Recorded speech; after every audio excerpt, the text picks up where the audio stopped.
Bonjour à tous et bienvenue sur www.driveemotion.fr. Au programme aujourd'hui de notre petit tour du propriétaire, le nouveau Nissan Juke dans un environnement champêtre.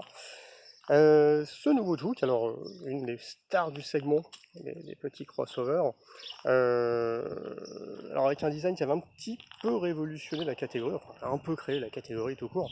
Mais là on est sur une mise à jour. Alors moi j'étais pas fan de l'ancien et le nouveau bah, c'est plutôt sympa. Alors ils vendent ça pour un coupé crossover, bon, c'est peut-être un petit peu abusé, mais il y a quand même quelque chose dans la ligne, avec là cette face avant avec les petits feux de jour ou de position ici en haut là, et puis les feux alors qui sont restés ronds à double étage comme sur l'ancien, mais avec ces espèces de croix autour.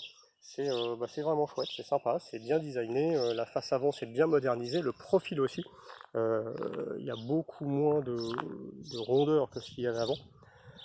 Ça s'est franchement étiré, mais c'est très très sympa. Alors là, dans ce bleu en plus, avec ces grosses roues de 19 pouces, ça sert à rien sur un crossover de cette taille-là, mais par contre, c'est quand même fortement joli.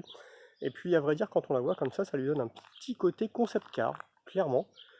On aurait vu ça sur une estrade il y a 5 ans, tel quel, en se disant que ça allait arriver dans la rue, on les aurait pris pour des dingues. Et ben, c'est aujourd'hui dans la rue tel quel, et c'est plutôt très très sympa. Alors, c'est très typé, un peu comme l'ancien, on va adorer ou on va détester, mais en tout cas ça ne manque pas de caractère avec cette face arrière qui ressemble un petit peu plus au Qashqai pour le coup, mais c'est peut-être un tout petit peu moins typé sur l'arrière. Mais le profil et la face avant, là pour le coup ça a été vraiment fortement travaillé. Alors je sais pas si vous voyez là, il y a aussi un travail sur les flancs qui est assez sympa, qui fait que la voiture est texturée un peu dans tous les sens. Là, ça nous donne des ailes arrière qu'on a l'impression qu'elles sont énormes, alors que bah, finalement c'est la largeur de la voiture. Bref, un gros travail sur le design. Alors peut-être qu'une couleur noire lui rendrait pas grâce, un blanc peut-être un peu moins, mais sur les couleurs tranchées là comme ce bleu ou un rouge ou des couleurs un peu sympas, il y a un gros travail sur les flancs.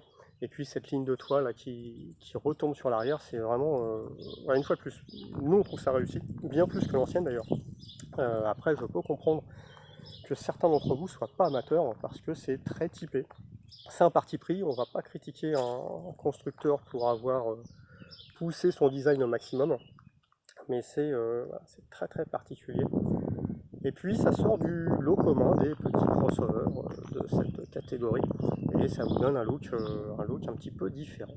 Voilà pour ce tour du propriétaire de cette Nissan Juke à l'essai comme d'habitude sur www.driveemotion.fr.